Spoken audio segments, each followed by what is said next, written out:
Homage to the Triple Gem. When I was a young man, I remember I used to think very highly of having certain capabilities. The ability to do things in a consistent way I thought was indicative of a certain level of skill, and I like to hang on to that level of skill, whatever it might be. I felt that if there was a certain clarity of mind, then I would be able to figure things out more easily, figure out homework problems more easily, figure out whatever problems arose in my life more easily, and I felt that this was indicative of who I was. A basic component of my personality and a building block of my character was whatever ability I felt I had to figure things out. The problem with this was that I noticed that as time went on, that this ability would change according to certain circumstances. It would rise and it would fall. And I wasn't always in total control over the way that it rose and fell.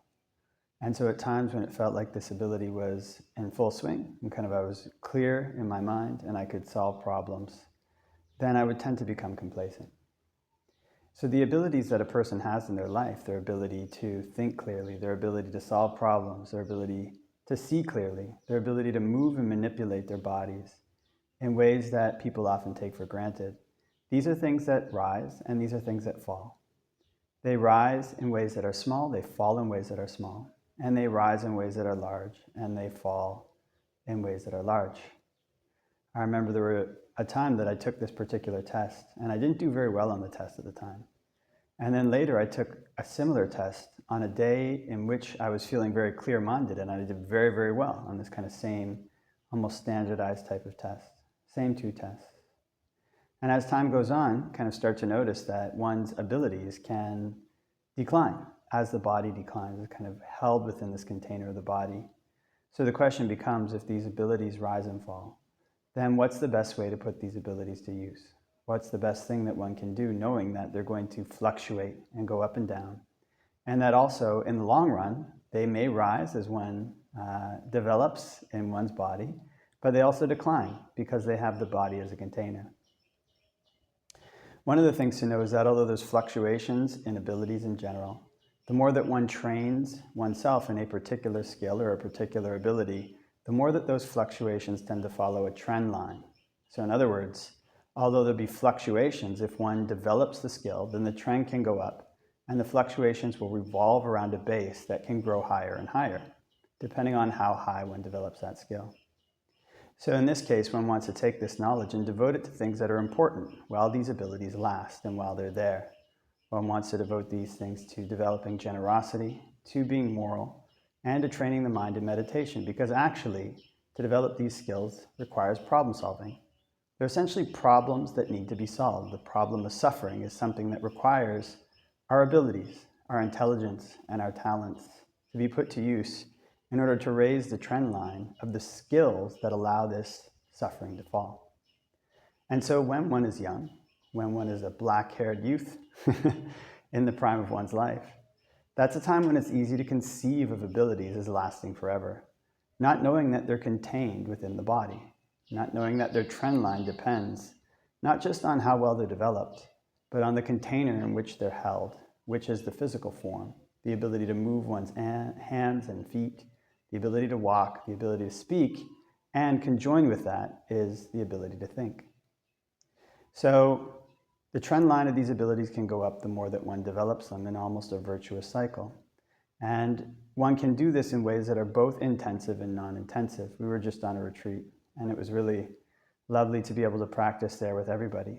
And what you start to notice when you're on a retreat and practicing in a group setting with a schedule that's, pretty good schedule, doing a decent amount of meditation a day, is that momentum in one's practice can build.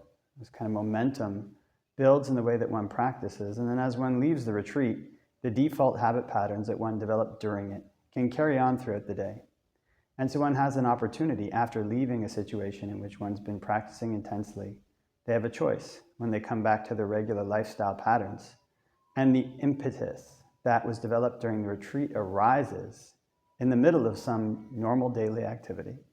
Is it a skill that they want to develop in that activity, or do they want to let their mind just go off on its usual course?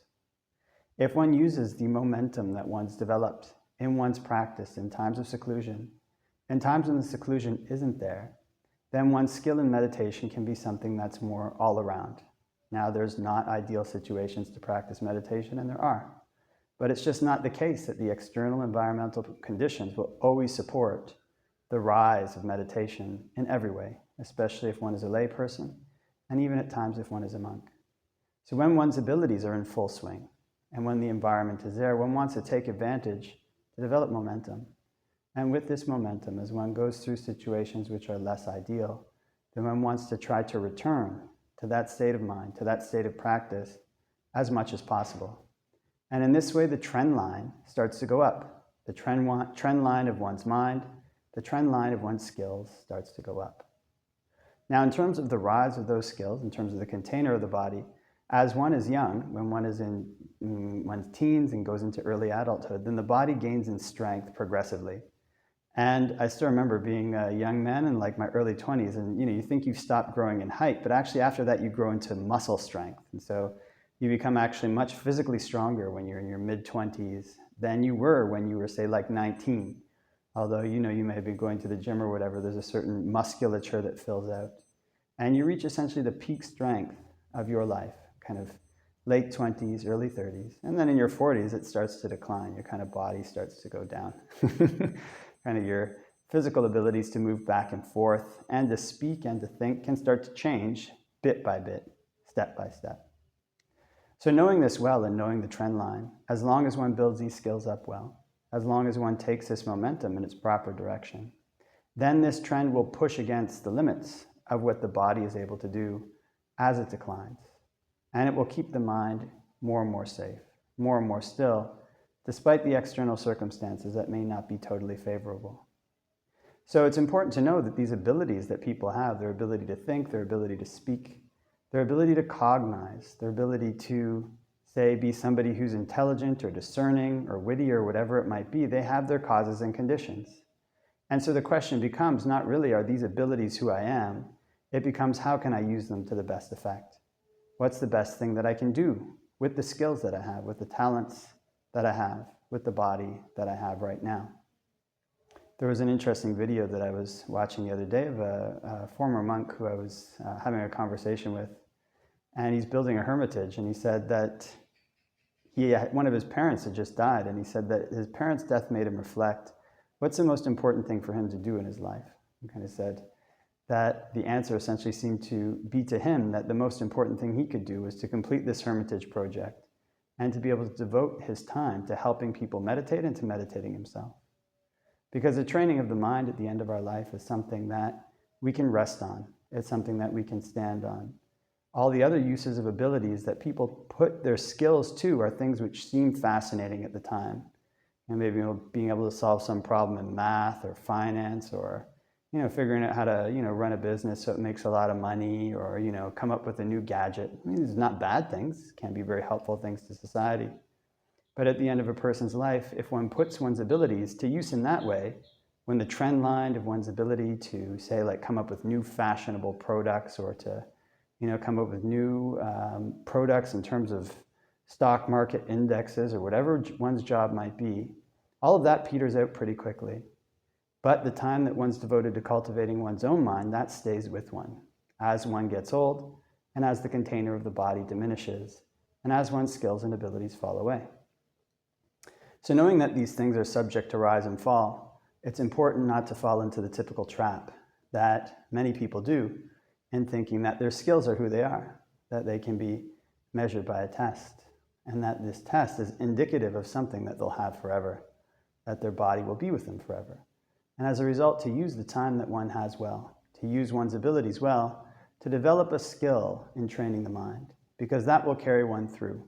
As the abilities and skills rise, as one's body rises, and as it falls, one will have one's actions, one will have one's deeds, one will have a mind that's peaceful. And looking back on one's life, this is something that one won't regret.